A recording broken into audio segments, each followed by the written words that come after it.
How many subs do I need to start selling ads in my newsletter? It really depends, and that's a rubbish answer, so let me kind of unpack that. You know, you're gonna offer them 100,000 impressions and you have 6 months to fulfill that. Have you ever sold deals like on that? I've seen it before a few times. People... Just time out there. Can we stop with the narrative of like, you have to add this email address to your address book? Does anyone actually do that? I've never done it, and I tell everyone that it's absolute ridiculous nonsense. How many of those clicks, how many of those are legit?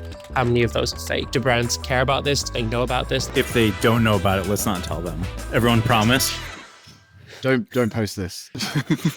Welcome back, guys, to the Letterland Pod. Louis is here, I am here, and we are joined by a very special guest, Dan Barry, who is a guru of ad sales. And we wanted to have him on today for the Q&A pod because we had a bunch of sales questions come in. And as I like to tell my consulting clients, there's two things I'm not good at, and that's sales and paid growth.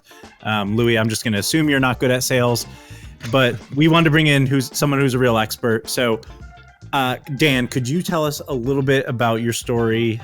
Give us like the 30-second elevator pitch of, you know, who you are and why we should listen to you about newsletter ad sales. Yeah, so story-wise, 5, 6, 7 years ago, I was training to be a lawyer. Found that incredibly boring. Decided to join this swap to a sales career at a fintech/media company in Finimize, doing a few things. The main thing is newsletter ad sales. Finimize was then bought out by a large asset manager here in the UK called Aberdeen, which was cool to see an exit. Then moved on to the Daily Upside, which is a newsletter with 1 million subscribers, and now owns a suite of newsletters. And about a year and a half, 2 years ago, started my own agency, Ad Sales as a Service. Now also run with Jack, and we help newsletters of different shapes and sizes sell more direct ad. That's what we do in a nutshell. I've worked with Dan. He's awesome. This is not a plug for his business, but you should definitely check it out. He's great. Should we get into some questions? Let's do it. All right, cool. I want to get into first question for you. This is our friend Dylan. He's asking, this is like the most common question. This is real 101 stuff, Dan, but you got this. How many subs do I need to start selling ads in my newsletter? I've heard 10K. I've heard from day one. Dan, where do you stand on this? It's a good question. People ask it to me a lot as well.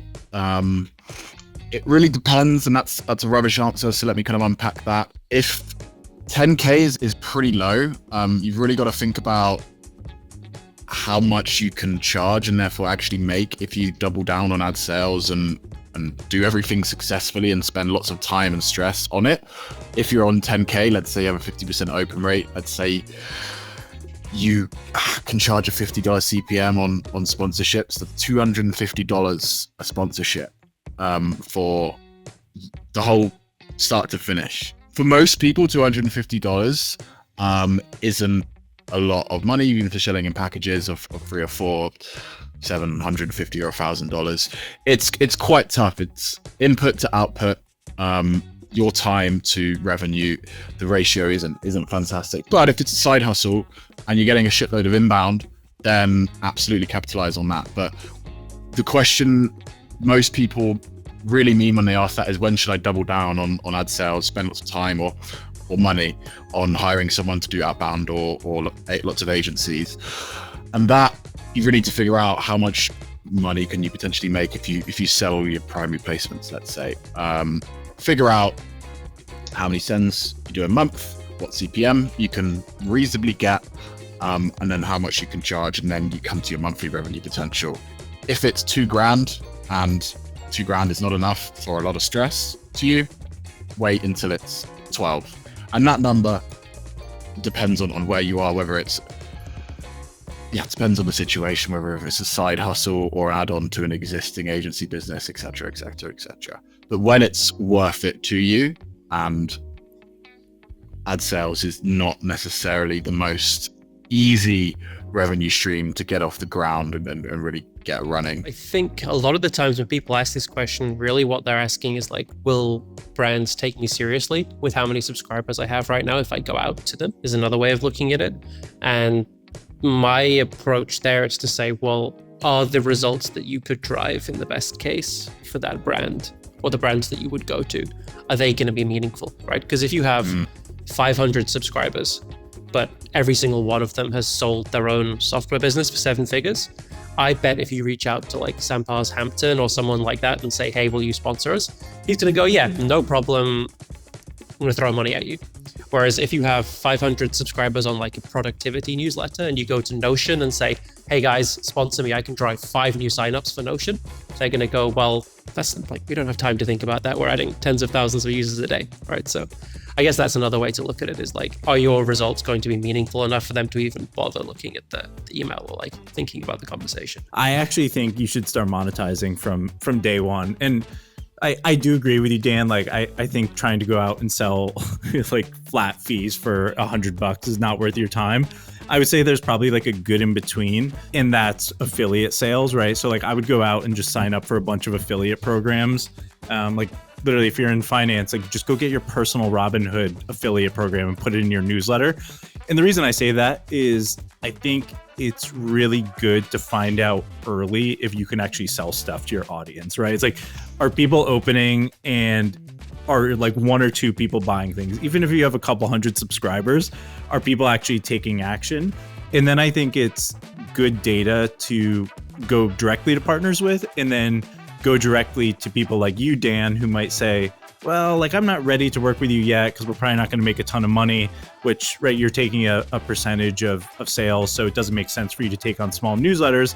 But if I go and say, hey, I have a ton of traction here, you might be more willing to work with me. So I think I agree with you. Flat fee is like tough to go out and start selling right away. It's a lot of work for a small return. But if you're just kind of putting some affiliate links in there, set it and forget it, I think it's worth testing out, just to see what your audience is interested in. I actually completely agree. Yeah. It's direct ad sales, sponsorship sales, wait. But monetizing in general, if it's more set it and forget it, affiliates, ad networks, yeah, start after 4 subscribers, go for it. Well, let's talk about ad networks, because that was a question we had from George, who was saying we have all of these huge newsletter ad networks that are rolling out and spending money like crazy trying to become a thing right now. With how that's going, will newsletters even need to do their own sales in a few years? Short answer, yes. Ad networks in general, I think some of them are getting pretty good. What's your favorite? I'm gonna put you on the spot. I've never been managing for a large newsletter, the ops, but the only one I've directly used is Beehive, because I've always been the direct sales guy, so I couldn't possibly comment. But we like to make our guests squirm a little bit. So of course. But yeah, ad networks in general, they're pretty good. Quality brands, really easy to implement. It's a click and then it's in there. And you don't have to go out and pitch them. The big one, or the 2 big reasons why they're not comprehensive or good enough for anyone of a significant size is the payouts suck compared to direct ad sales. Like, at least what's the difference you're seeing? I mean, the average CPM of a good ad network, maybe it's $4 to $6 on the high end. The average CPM of like a similar newsletter will probably be 30. So it's like 7, 8x, whatever the maths is there. It's usually you'll usually be able to get 5x more higher CPM if you're going direct. And that's for a few reasons. Half the ad network will take a cut, usually like 50%. The ad's personalized, so it won't perform as well. And you can't be creative with the campaign, similar to the personalization point. So yeah, they're great for small or people that aren't looking to optimize revenue, which I don't know who that is. But ultimately, yeah, people will still need to do their own ad sales if they want to make more money. I guess they can work for backfill as well, right? Like if you have absolutely nothing else to put in there, or if you've never sold an ad before and you just want to have something in there so that like other potential advertisers see that and go, hey, this person is legit. They have 50 subscribers and Nike is sponsoring their newsletter. Like, I should go and sponsor that as well. I'm sure they'll believe that. I guess there are a couple of situations. Talon, you've used them in the past that way at the water coolest, right? So yeah, like when I got the newsletter back from Barstool, like it was just me. I mean, it's still mostly just me. So I relied on them quite heavily at the beginning. I was just like, let me just run some stuff, make some revenue so I can pour back into growth. And then I started using mostly like agencies. So, again, worked with Dan, worked with a couple of the other agencies out there. I think to answer this question though, I actually think the rise in the ad networks makes a sales team more important. And I think the reason is because it seems like all the ad networks just have all the same brands, right? It's like the brands that are obsessed with advertising and newsletters. And most of those brands, what I find, are just super performance driven, right? And so I think it's going to be important for, Dan and ad agencies fall into this, but I think it's going to be more important to have your own team or an ad agency because they go out and get net new advertisers, right? So they're going to get people who are probably willing to pay a little bit more. They're going to bring in new money to, kind of your game. Whereas I think the ad networks, it's a bit of a race to the bottom with these, with these types of advertisers that are there. So I do think it's going to be more important to go out and get net new advertisers. And quite frankly, an ad network is not really incentivized to do that. Like they just want to go and bring in a couple of cash cows that are just going to be throwing money at a bunch of different newsletters. So I think you guys are going to kind of become more important as time goes on. So. Let's get into another question. A lot of people are talking about, monetizing your welcome emails. I think what a lot of people mean by that is some sort of upfront offer, typically an affiliate, maybe a product of their own, using Sparkloop or Boost, right? So those are kind of the three things. I'm curious if you've seen anyone successfully use like a true ad sale into, either a welcome drip or a thank you page. So, kind of, to use Louis' point, saying this welcome email is sponsored by Nike, right? Have you seen anyone do this? Would you recommend it? Do you think it could work? Good question. I've not seen it on a flat fee basis because my assumption for that is just imagine selling it and saying, yeah, some people will see it. We can't tell you how many, so pay us X for ?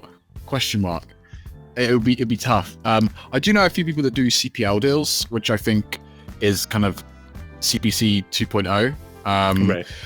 It's just quite manual and it's a tech or investing newsletter to an investing brand, and each, I can't remember how they define a lead, each open account, let's say, they get a CPL of, instead of CPC, you're talking about $1 or $2 realistically, even on the high end. CPLs can go like quite easily towards $100. I don't think this one was, it was more like 20. But the maths start becoming significant a lot quicker. So it's definitely more work to find a CPL deal than just click a button and put a CPC or a Sparkloop thing in there. But I think there's legs to it if you have the scale or growth engine to capitalize on it, and the right partner as well. Because anything with performance, the right partner is super important. Because you're relying on them to actually get paid. Do you think there's a way that you could set that deal up? So let's continue using Nike for an example, right? Have you ever set up any deals where you're fulfilling the inventory for them? So say you're gonna offer them 100,000 impressions and you have 6 months to fulfill that. I guess, is that something that could work? And have you ever sold deals like on that, or is it mostly like a flat fee that you're working on? Yeah, in theory, it's definitely possible to fulfill a set of impression obligations. If you sell 500k impressions and you're 600k short, and you can get a chunk of those from your welcome email. Yeah, sure. Selling it on its own as an item, I would say would be tough. Be a lot easier if it was an existing relationship, as with all ad sales. The trust is there, and the expectation or the performance is hopefully already there. If it forms part of a larger package to a repeat customer, or if you're a more traditional media company that does sell in hundreds of thousands or millions of impressions, then yeah, I could see it being part of that, sure. I've seen it before a few times. People, like, when it's been brought up in the past, when I've seen people bring this up, there's like this argument against it, which is, oh, the welcome email is this like sacred, most valuable thing, and you must present yourself as like the best version of yourself. And if you even hint that someone you might be trying to sell stuff or monetize the newsletter, everyone is going to leave and they're going to click spam and everything's going to, your newsletter is going to crumble to dust, which like I think is nonsense, because if you're going to monetize your newsletter, it's probably better taking the opposite route and like making it obvious to people that this is a monetized newsletter. Like, why hide that? Like, you can't bait and switch people on that. Like, if they don't like it on day one, they're not going to like it on day 2 or day 3. Like, there's no, I don't think that's a good argument for not doing it. I agree. Can we just time out there? Can we stop with the narrative of like, you have to put in like, add this email address to your address book, right? Like, does anyone actually do that? I would be very curious if like, have you guys ever done that? I've never done it, and I tell everyone that it's absolute ridiculous nonsense that people came, like one person came up with this as something they thought was a smart idea like 10 years ago. Yeah. And because that accidentally became a big newsletter, everyone else just copied it. It makes no sense. The last thing you want to do. I still do it because I feel like I have to, even with clients, like I put it in there and I think it's like I agree with you, right? It's something that I think the Morning Brew and the Hustle did in the Skim, and everyone was just like, oh, well, we have to do it, right? And I guarantee it is a fraction of 1% that actually do that. Yeah. Especially where nowadays it just doesn't make any sense, because you don't even have, like, the inbox doesn't work that way anymore. Like, you're not going to stay in that inbox if you're not reading the email. Like, it's going to get moved somewhere else. So like it literally is nonsense nowadays. And I also don't even know where my address book is. Like, who uses an address book? It's not AOL in 1995. You just you start typing in an email address and it just populates. That's how it works these days. What I wanted to share, though, I wanted to share real quick, like 3 situations in which I think the welcome email, like putting ads in the welcome email could kind of make sense.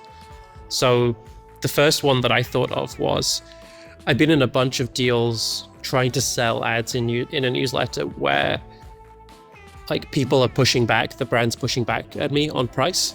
And in that situation, it's really useful to have something like a welcome email slot that you can say, I can't give you a discount, but I can give you this for a week or a month, right? As well, like to throw a cherry on top to kind of like give in a little bit so that you don't have to give in on price. And I've definitely seen things like that work before. The other place that I've seen people do it is if you're very early on to a newsletter, but it's growing quickly, you don't have any sponsors yet.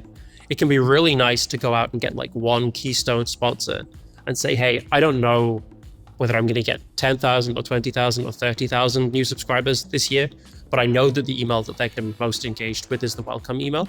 And I can give it to you upfront for this blanket fee of, I don't know, 5K or 10K or whatever it is. You get paid upfront at the time when you need cash the most. And there's no sort of like obligation on it. And probably you're giving them a really, really good deal, but you get a lot of money upfront, which is amazing as well.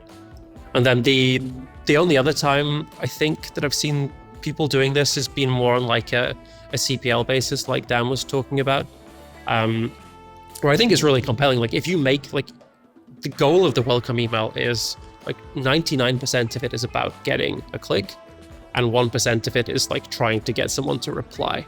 But most of the time, you're not writing a newsletter that like where that makes sense. So if you just partner up with somebody, a brand, and you make that one thing that you want them to click be the ad effectively, and you do it on a CPL or a CPC basis, everybody kind of wins out, right? You give the user something valuable. You don't have to create that weird freebie thing necessarily, or you can get paid to create it by the brand. I like doing it that way. I think that's smart. And I've seen that in like marketing industry newsletters before, and it seems to work well. I've also seen it in local newsletters a few times where they've partnered with like a local accounting company or like landscaping or gardening or something like that. And I think that makes sense, right? Like you're giving the goodwill, and you're saying, like the only reason that I can keep this newsletter free is because of our sponsor, whoever it is. Here's how I'm using them and I really love it. And here's this really like interesting deal that they're giving, or here's some cool content we've created together that you might really like. So I like doing it that way. Yeah, I like the idea of the idea of setting the precedent, whether you're selling like a CPL deal or just your welcome newsletter is sponsored.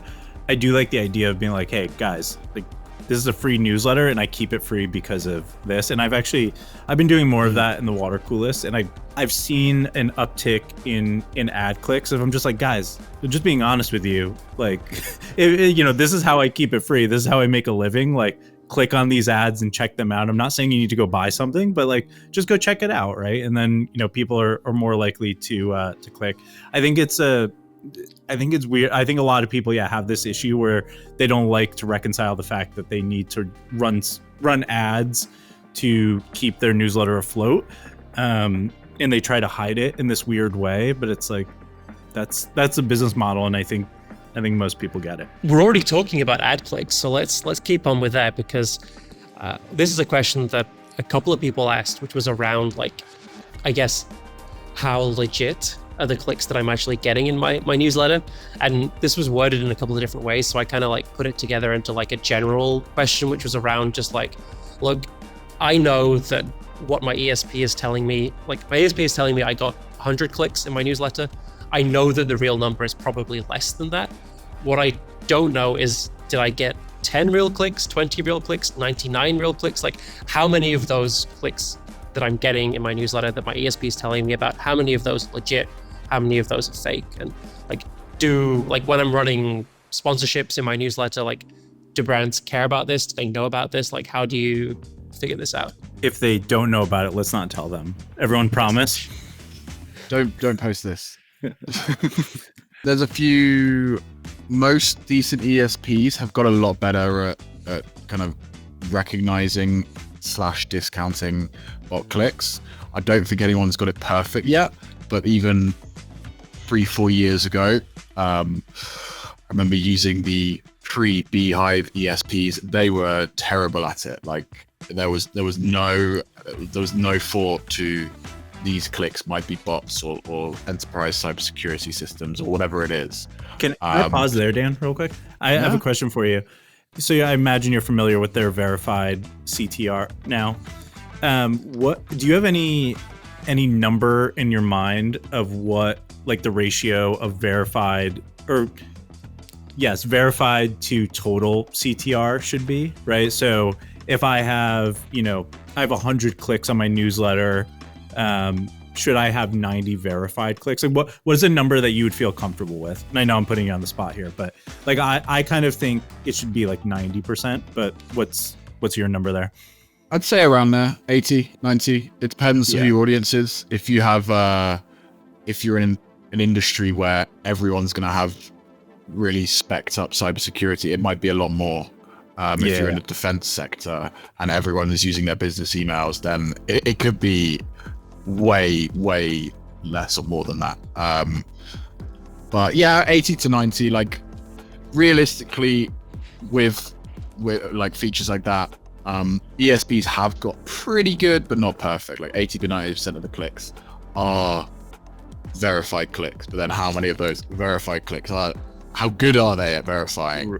That's right. It's still very much like a black box, right? Like I don't think Beehive has really said what exactly that means, right? I haven't seen a lot of documentation around it. I'm glad they're doing something about it, but it'd be good to know more of how they're doing it. I think a lot of it is around timing of the clicks. That's the biggest one from my understanding, which is okay.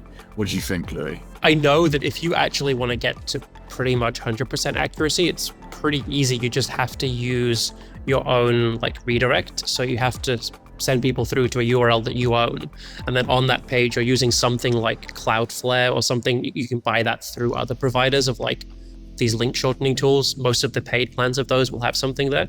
And then that will essentially look and assess whether it is a human or a bot based on the IP address, user agent, the browser they're using, the like whether it can see like mouse activity that could be real or not, all this stuff. And then that can give you 100% or almost 100% accuracy. The created like a sail through and people like that, they have a lot of this stuff already figured out on the more enterprisey side. Omida is weirdly good at this. They spent a bunch of time on it.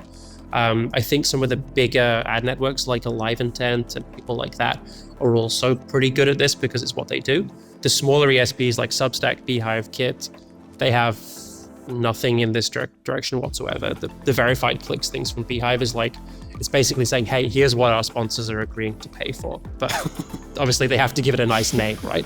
I'm sure it's like it's like an optimistic thing, right? It's saying like, in the future we're going to have verified clicks, but they're not doing that right now. If you look where the redirects and everything is happening.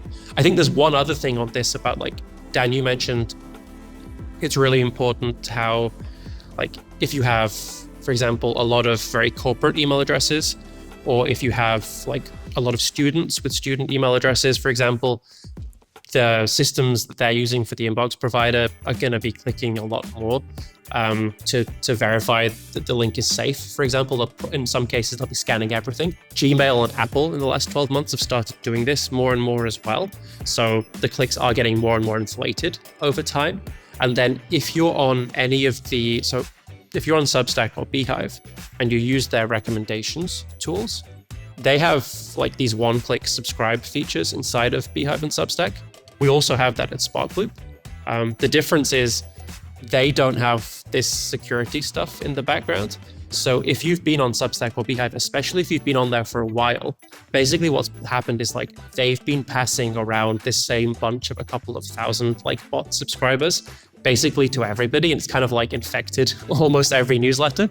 So especially if you've been on there, especially if you're using, like, if you're available to be recommended, you probably have quite a few subscribers that have sort of snuck on there by a recommendation from someone else. It wasn't malicious, like nobody's trying to hurt you.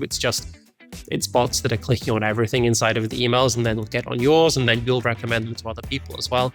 Now, obviously, when that becomes like, if it's 2,000 email addresses, it's easy for Substack and Beehive to pick that out, and they probably do remove some of these in cases where it gets ridiculous. I've definitely seen that before, where it's been absolutely crazy, and they've had to address it. But if it's just 10 or 15 or 50 subscribers at once from these different bot places, they can't do anything about that. They'd have to actually put proper like security in place, which they haven't done yet. So I would definitely say if you're on the smaller side and if you're using one of those two platforms, you probably do have a bunch of subscribers where the clicks are not legit. I don't know what that percentage is, but if your newsletter isn't very good at driving real clicks and real engagement, like if it's not a newsletter that people have to click on, I would guess that it could be upwards of 50%, 60, 70% could be machine clicks. Oof, that's tough. How do you deal with that with advertisers? Do you think they know this and they're concerned about it, and they're basically just looking at, hey, we converted, we backed into our, ROAS, so we don't really care. What are those conversations like on the back end? Because interestingly, I feel like a lot of those conversations don't happen directly with a newsletter. Like, I don't end up hearing, it's either like they resign or they don't, and unless I really push on them, there's not a lot of feedback typically. But I imagine you hear more. Honestly, it doesn't happen a lot. The topic of bot clicks comes up very, very rarely. And I think what you touched on there, they are, when it comes to looking at defining the campaign as a success or not, and then talking about renewals, they're looking at their own funnel and of leads, customers, active customers, etc., LTV, whatever it is.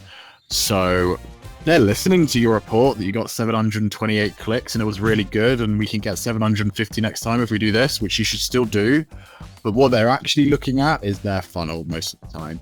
And that's 70-80% of what they're going to base their renewal decision on, the results. The rest of it is still important to do really, really well, is the sales, is the reporting, is the showing that you care, having another idea for the second campaign. So yeah, I can't actually remember last time it came up. It's a really interesting point about how important it is to understand how the brand is going to be evaluating the success and whether they want to come back, right? Like, because it isn't going to be on the clicks, and it probably like, if you know that, it probably affects like the ad copy and the placement and everything like that, because what's going to drive the most number of clicks on a link is probably not the same thing that's going to get the people who would be most interested to buy whatever that brand is selling to go and click there, right? Like, you could come up with some super catchy thing that gets a load of people to click, but they may not be there with like the purchase intent or the right people. So Yeah.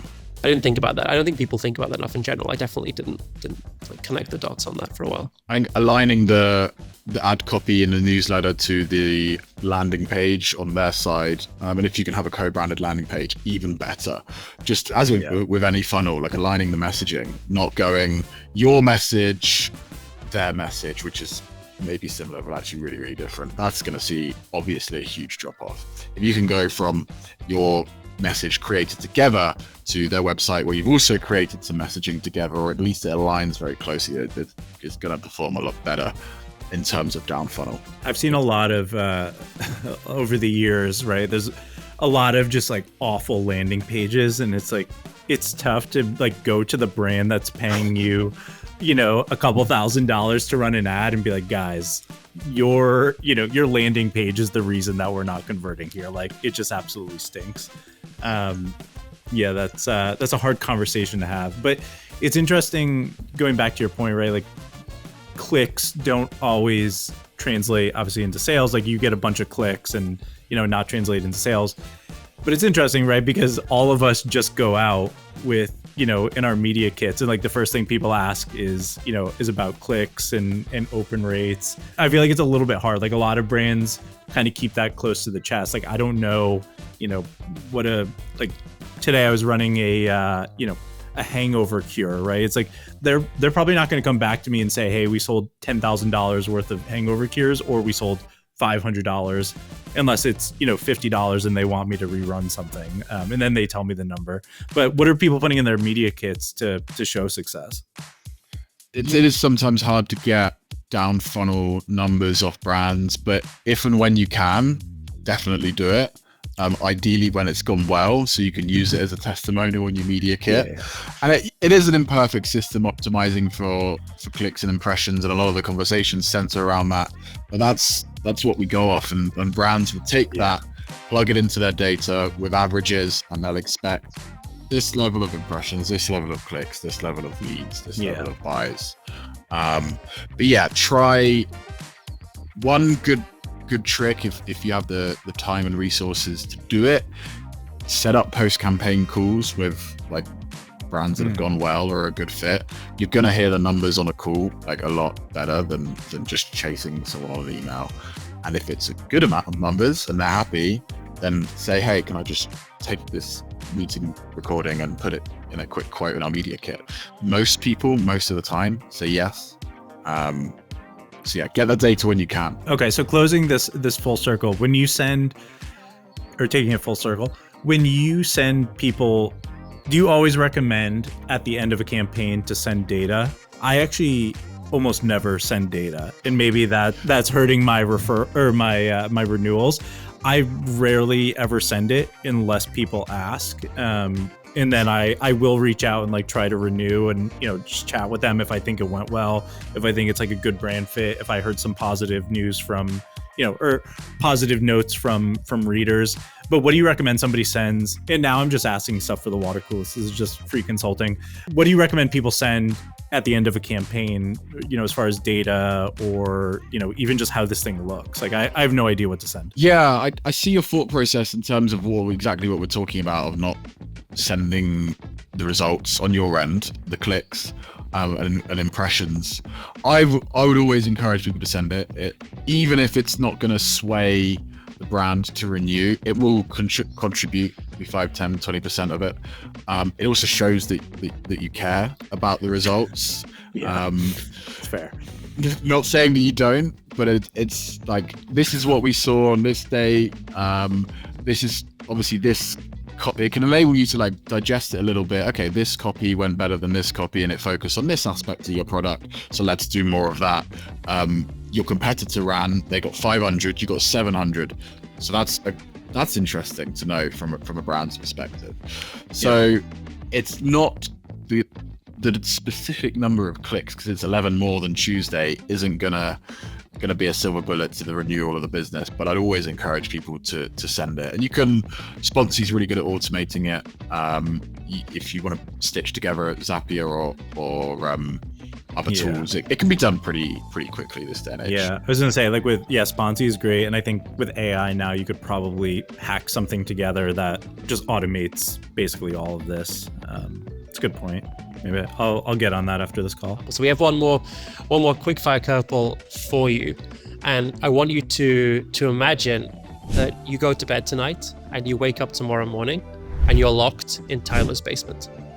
And he comes downstairs to the basement and he comes to you and he says, "Hey, Dan, I brought you here for a reason. I've started a new newsletter. I've got 10, 15,000 subscribers, haven't sold any ads for it whatsoever. I want you to go at it. See how many ads you can sell for my newsletter in 3 days. If I'm happy with however much you've closed in 3 days, I'll let you out. If not, sucks to be you." I've got to get out of the basement. The Wi-Fi is going to be rubbish down there. So unless he has an extender. Breezing past the fact that I said you shouldn't start direct ad sales at 10K because I need to get out of the basement.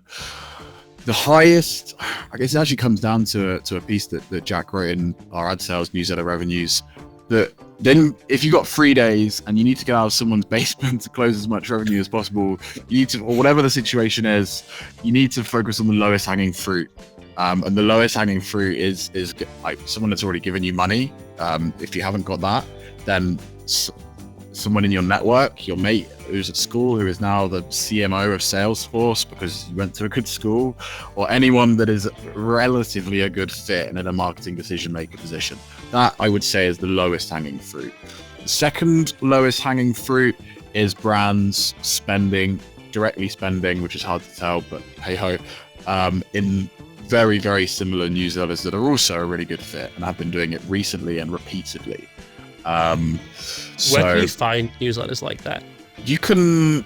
Who Sponsor Stuff is a good database. I think there's a couple of others, but Who Sponsor Stuff has been the best that I've used so far. Put on the search feature in ChatGPT and just say I'm looking for similar newsletters to this. And it does a pretty good job. I'm sure Claude, etc., would as well. Or do it manually. Do the old school 2019 way of subscribing to a bunch and tagging them in your inbox and then going to that. Yeah, there's a bunch of ways. You would then, so you have those and you would essentially just reach out to them with an offer. Is that the idea? Yeah. If I had 3 days and my life was on the line, I'd probably pick up the phone. But since most people's lives aren't on the line, I'd stick to email and LinkedIn.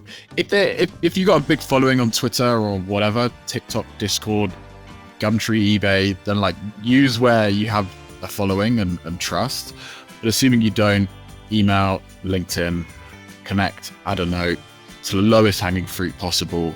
That's network, that's people already spending in similar places. Company size is really, really important. Low hanging fruits, generally the smaller the company, the easier they are to sell to because of 17 reasons. So yeah, don't go after Deloitte if you need money tomorrow. What do you think about existing subscribers? I've seen people in the past put into their welcome emails. I've seen people use stuff like Megahit to look through and find subscribers who are already on the newsletter who might be in an interesting role where they work at a company that might want to sponsor you.